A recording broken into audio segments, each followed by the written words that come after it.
अदाकार हुए हैं, जो लोग हमें देख के फनकार हुए हैं। हम यूं ही नहीं शह के आजादार हुए हैं, नस्ली है तो असली के परस्तार हुए हैं।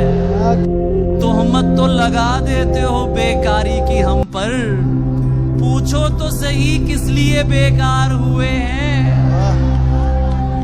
वो है जिन्हें मैंने सुखन करना सिखाया, ये लहजे मेरे सामने तलवार हुए हैं। हिजरत से सनद याफ्ता दरवाजे के आगे, ये कौन कमीने हैं जो दीवार हुए हैं।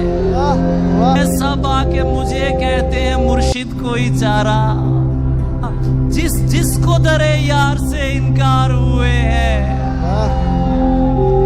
और मिलने तो अकेले ही उसे जाना है ज़रियून, ये दोस्त मगर किस लिए तैयार हुए हैं।